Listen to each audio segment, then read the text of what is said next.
Nombreux sont les magazines de prépublication de manga au Japon, regroupant des mangas divers et variés visant différents publics. Ayant pour but de pallier l'attente entre chaque sortie de tome, permettant aux lecteurs de suivre leur série préférée selon le rythme de parution du magazine en question, mais aussi pour suivre leur actualité. Le Weekly Shonen Jump que j'aborde chaque dimanche sur la chaîne est l'un d'entre eux, c'est celui qui me passionne le plus de par son histoire, les mangas et les mangaka de légende qu'il a fait naître, mais aussi de par son système de classement qui lui est propre. Un système qui laisse bien plus sa place à l'analyse, mettant plus directement en concurrence les séries, et je trouverai toujours ce facteur passionnant à suivre. Mais à côté de ça, il y a d'autres magazines qui se montrent très intéressants et que je n'ai pas forcément le temps d'aborder et de suivre en continu en vidéo. Voilà pourquoi aujourd'hui on va s'intéresser au Weekly Shonen Magazine en vous présentant 10 séries incontournables issues de ce dernier. Générique.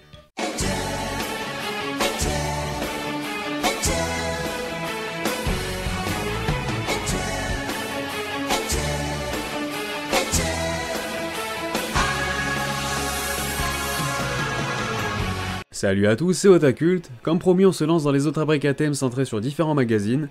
Je vais donc vous présenter 10 séries que je juge incontournables et qui sont issues du Weekly Shonen Magazine. Inutile de me dire que j'ai oublié telle ou telle série, surtout si c'est pour me citer des SNK, des One Piece ou encore des Full Metal Alchemist et j'en passe. Il ne s'agit pas non plus d'un classement ou d'un top manga, mais tout simplement d'une sélection de séries, mangas ou animes que je vous recommande. Sinon, pour ceux qui ne connaissent pas du tout le Weekly Shonen Magazine, il s'agit tout simplement d'un magazine spécialisé dans le type shonen de la Kodansha, le deuxième plus gros éditeur japonais derrière la Shueisha, pour faire simple. Un magazine à qui l'on doit beaucoup de classiques, mais quand je te dis beaucoup, c'est vraiment beaucoup aussi, d'excellentes séries, donc il est très probable que je fasse plusieurs épisodes si le format vous plaît. Je vous invite aussi, et je vous recommande même impérativement d'aller voir ma vidéo Jump pour les nuls si ce n'est déjà fait, dans laquelle je reviens également sur les bases du système de prépublication de manga japonais. Ça t'évitera entre autres de me poser des questions toutes connes et de passer pour un con. Mis à part ça, j'ai décidé d'opter pour le même format que la vidéo dédicace sur le Jump, avec une mini présentation, un synopsis et une poignée de raisons de vous intéresser à la série en question. Bref, sur ce, je vais pas vous saouler plus longtemps, let's go! Et comment ne pas commencer par la série la plus légendaire de toutes, Ashita no Joe.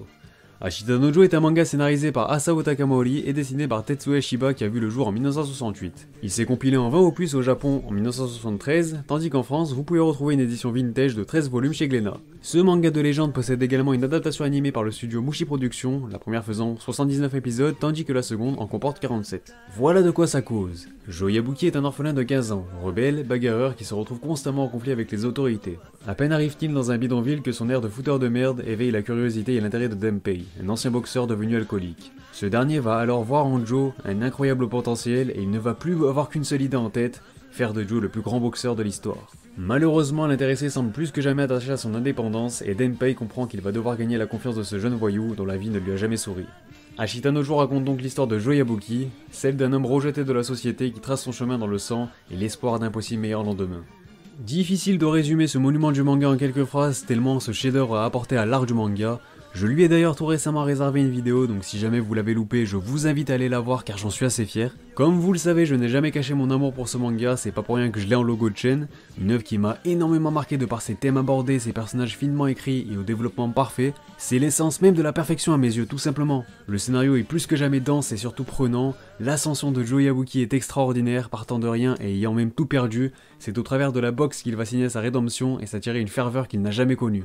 Émotionnellement parlant, c'est très fort, les dessins old school apportent un charme supplémentaire à la série et parviennent à transmettre des émotions incroyables.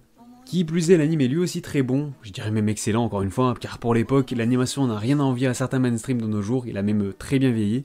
Dernière chose, la fin est sensationnelle, je ne trouverai jamais les mots qu'il faut pour la décrire. Bref, Ashita no Joe ça se lit, mais ça se vit surtout, alors faites-moi le plaisir de vous y mettre et je pense que j'ai même pas besoin de rentrer dans les détails, tellement vous ressentez la passion que j'ai pour cette série.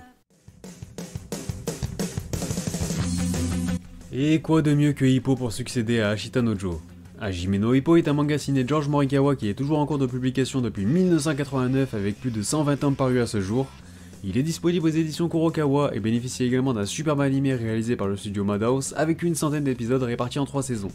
Putain, sortez-moi la saison 4 bordel. Synopsis. Hippo Makunuchi est un jeune lycéen naïf et timide qui a l'air faible, pas vraiment intégré au reste de sa classe.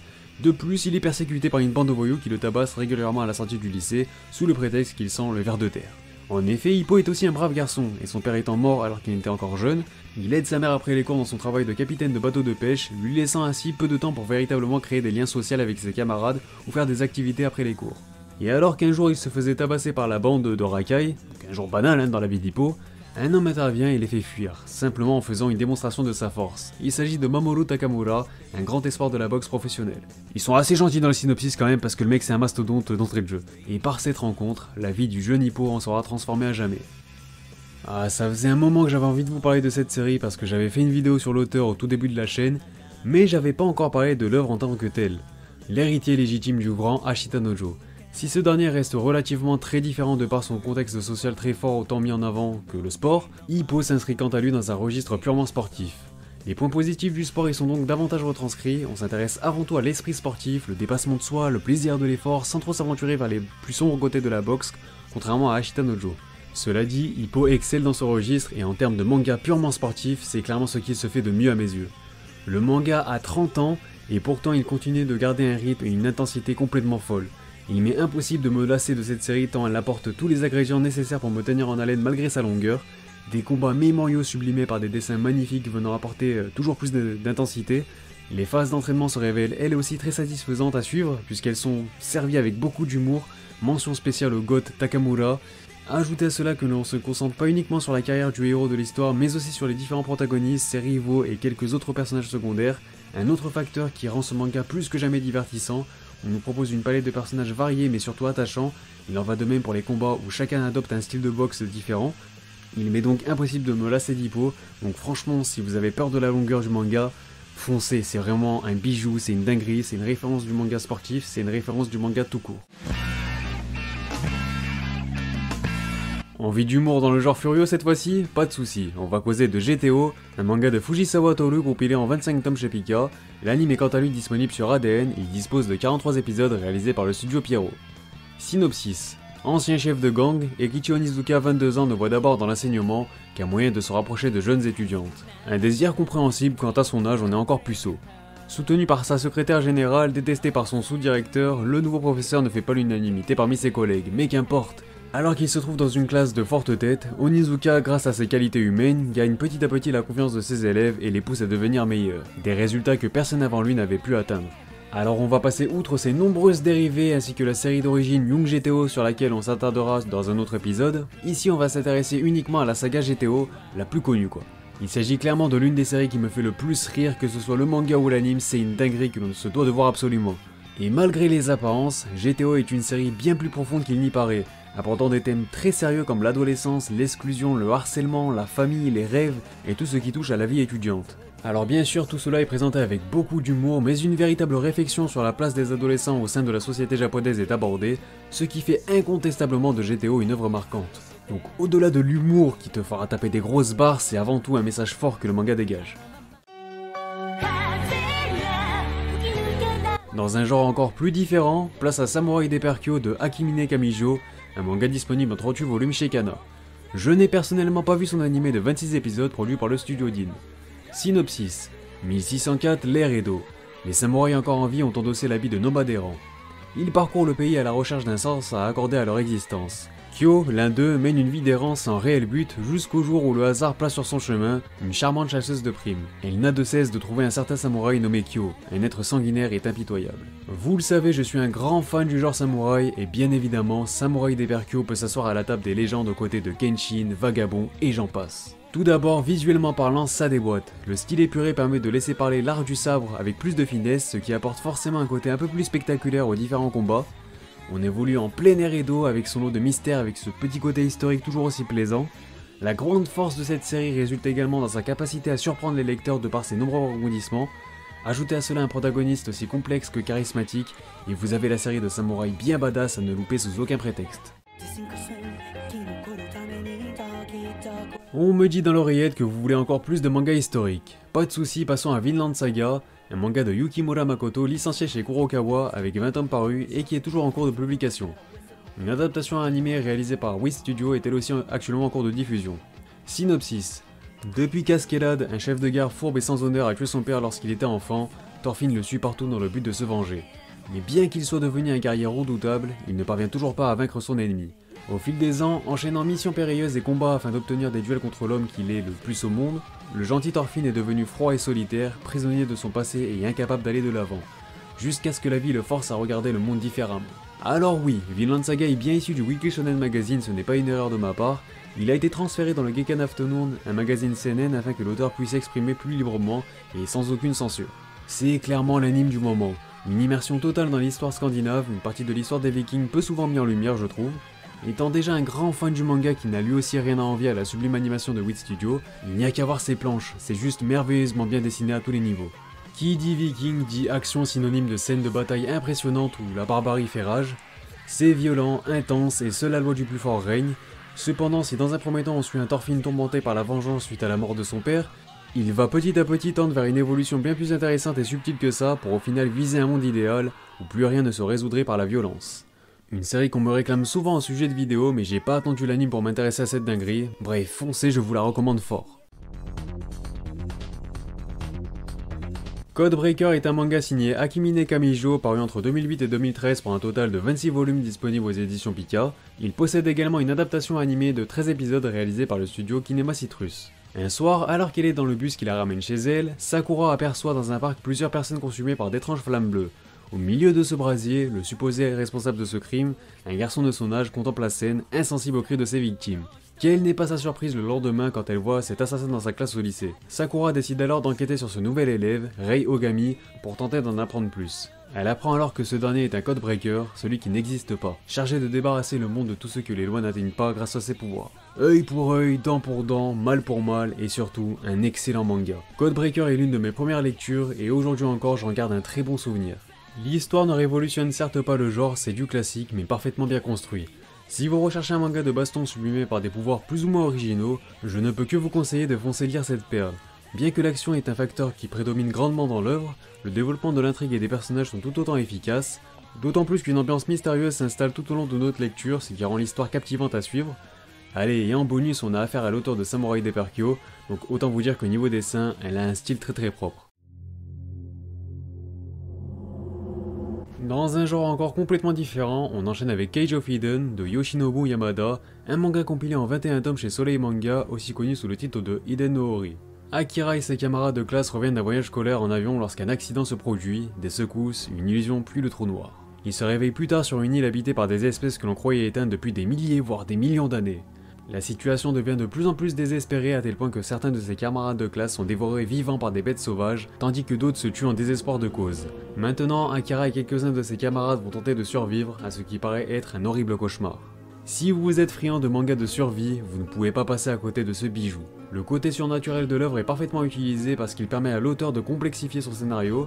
Forcément, après un crash d'avion d'une classe scolaire qui se retrouve nez à nez avec des créatures préhistoriques dès leur réveil, on se pose des questions. Il y a donc un petit côté préhistoire, antiquité, exploration et découverte d'un milieu bien mystérieux. L'atmosphère se veut lourde, éprouvante et aucun des personnages n'est à l'abri du danger. Tout cet environnement hostile finit par causer la folie de certains personnages qui viennent briser la cohésion du groupe. Alors en plus d'être confrontés à des sacrés dinosaures et j'en passe, les humains finissent même par se livrer des combats sans merci, ce qui rend le tout bien plus intéressant. Retour sur l'univers des samouraïs avec Gamaran de Yosuke Nakamaru, terminé en 22 volumes chez Kana. Le spin-off Gamaran, le tournoi ultime, est aussi disponible chez eux. Fin de l'ère Edo. Une région est devenue le lieu de rassemblement privilégié des adeptes d'arts martiaux. Le nom de cette région est Unabara, l'antre des démons. Naosata Yashizu, le seigneur d'Unabara, a décidé d'organiser une gigantesque compétition d'arts martiaux pour déterminer qui est le plus fort. Celui de ses 31 fils qui saura trouver l'expert en arts martiaux le plus fort deviendra son successeur. Naoyashi Yashizu, le 27e fils du seigneur, part à la recherche du légendaire Jinsuke Kurogane, dont on dit qu'il a tué 1000 adeptes d'arts martiaux. Mais Jinsuke Kurogane semble avoir disparu, et Naoyoshi va rencontrer Gama, le dernier élève de l'école Ogame. C'est finalement Gama qui va accompagner le 27e fils du seigneur d'Unabara à la grande compétition. Une histoire pleine de promesses et de combats.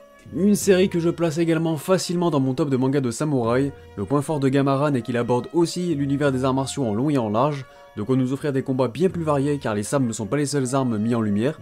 Autre point extrêmement positif, en l'espace de 22 tomes, la série n'a quasiment aucun temps mort. L'auteur instaure un rythme très intense permettant à l'histoire de ne jamais véritablement faiblir, mention spéciale au dessin et plus particulièrement à la mise en scène qui sublime clairement les combats. Encore une fois, si vous êtes fan du genre, vous serez servi avec tous ces personnages charismatiques, et sinon pour faire simple, Gamaran reste une bonne porte d'entrée dans l'univers des samouraïs. Toujours dans le but de vous proposer une sélection variée mettant en avant des mangas totalement différents, on va causer de A Silent Voice, un manga de Yoshitoki Oima publié chez Kiyun en 7 tomes, un sublime film d'animation réalisé par Kyoto Animation et lui aussi disponible chez Kazé. Shoya Ishida est un jeune garçon plutôt casse-cou dont le quotidien est rythmé par l'école et ses amis. Pour combattre l'ennui, il lance des défis toujours plus extravagants à ses camarades. Mais lorsque Shoko Nishimiya, atteint de surdité, arrive dans l'établissement en cours d'année et bouleverse le fonctionnement quotidien de leur classe, Shoya y voit le moyen de pimenter un peu plus ses journées. Passant de l'intérêt poli à l'exaspération provoquée par des problèmes de communication, il va entraîner ses camarades à rendre infernale la vie de Shoko, moqueries, brimades, persécutions, tout y passe sous le regard indifférent de l'équipe d'encadrement. Mais tout bascule lorsque Shoko quitte soudainement l'établissement et que Shoya est convoqué dans le bureau du directeur afin de répondre de ses actes. Considéré comme responsable par ses camarades qui se retournent contre lui, il est isolé et devient à son tour la victime des mêmes tourments. Quelques années plus tard, rongé par les regrets, Shoya se met à la recherche de Shoko pour lui présenter ses excuses. La série parfaite si vous voulez lancer quelqu'un dans l'univers du manga et de l'animation japonaise. Une preuve que le manga est un art à part entière qui n'a rien à envier aux autres. Comment pourrait-on contredire ce point après la lecture de cette perle abordant avec délicatesse des thèmes forts comme le harcèlement, l'handicap, la différence ou encore l'exclusion? Il s'agit clairement de l'une des séries la plus touchante que j'ai lues. C'est pas nécessaire de taper dans le fantastique pour larmoyer les gens quand on peut écrire avec une telle finesse une histoire totalement réaliste comme celle-ci. Une histoire que n'importe qui pourrait vivre, une histoire dans laquelle n'importe qui peut s'identifier. Moi qui ne suis pas du tout adepte du genre romantique, je vous avoue que cette romance un peu plus particulière a su me faire son petit effet. En plus d'être attachant, les personnages sont très humains et j'entends par là qu'ils reflètent aussi bien les bons côtés que les mauvais côtés de l'homme. Une expérience de lecture dont on ressort grandi ou du moins c'est l'impression qu'elle dégage. Et puisqu'on a commencé cette vidéo par un monument, il fallait bien qu'on la conclue de la même manière. Place à Devilman. Un manga scénarisé et dessiné par le grandissime Go Nagai pour un total de 5 volumes disponibles aux éditions Black Box. J'avais d'ailleurs réservé une vidéo à ce classique à l'occasion de la sortie de l'anime Devilman Crybaby, disponible en 10 épisodes sur Netflix. Akira Fudo est un jeune garçon manquant réellement de confiance en lui, est incapable de défendre son ami agressé par des voyous. C'est alors que son ami d'enfance Ryo vient à son secours, mais il n'est pas venu à sa rencontre par hasard. En effet, il est surtout venu lui révéler sa terrible découverte. Les démons existent et sont sur le point de se réveiller pour reprendre possession de la Terre et ainsi exterminer la race humaine. Ancien habitant de la Terre, vivant auparavant dans une période de guerre perpétuelle où seule la loi du plus fort régnait, et où chaque jour apportait son lot de massacres, les démons commencent même à fusionner avec les hommes. Ryo met donc en garde Akira en lui disant que la seule façon de combattre les démons sera d'en devenir un à leur tour. Pressé par le temps et l'apparition des premiers démons, il se retrouve obligé d'organiser un sabbat, autrement dit une messe noire. Mais sa résolution est prise, même si c'est au coût de sa vie ou de son humanité, Akira n'aura d'autre choix que de devenir Devilman, le seul être capable de résister et de faire face à ce fléau. Devilman est tout simplement l'une des œuvres les plus marquantes que j'ai lues et vues. Une série qui m'aura bouleversé par son animé mais aussi par son manga qui n'a rien à lui envier, les personnages sont complexes et profonds et apportent une réelle réflexion sur l'homme. Devilman c'est des sensations fortes, des émotions intenses, des superbes scènes d'action et une œuvre qui veut marquer les esprits. Au-delà du simple divertissement, les mangas aussi engagés se font de plus en plus rares et je respecterai toujours Go Nagai d'avoir osé publier ce genre de manga à une époque où il était très délicat d'en parler, de parler de certains thèmes, et encore plus dans le Shonen Magazine. Pour vous resituer, dans les années 70, à cette époque le Japon était très fermé, très réservé et pas forcément enclin à n'importe quelle œuvre. Qui plus est, s'il y a bien une série qui m'a rappelé le sentiment que j'ai eu à la fin d'Ashita no Joe, c'est bel et bien Devilman qui est tout aussi incontournable. Allez, et en bonus, il y a une certaine scène qui a inspiré Kentaro Miura pour l'éclipse de Berserk, aucune excuse pour passer à côté de ce chef-d'œuvre. En tout cas, le propos sur l'apparence est vraiment très pertinent je trouve dans cette œuvre. Par exemple, les humains peuvent être plus démoniaques que le démon lui-même et le démon peut se montrer plus humain que l'humain lui-même. Je trouve ce thème très bien amené dans cette œuvre, voilà, c'est abordé de façon très subtile. Sur ce, la vidéo est terminée et ça m'a fait vraiment plaisir de vous parler d'un autre magazine que le Jump. Je réserverai ce format à plein d'autres magazines, laissez-moi juste le temps de le faire. J'espère vous avoir donné envie de vous intéresser au Weekly Shonen Magazine ainsi qu'à ses œuvres, et donc celles que je vous ai présentées.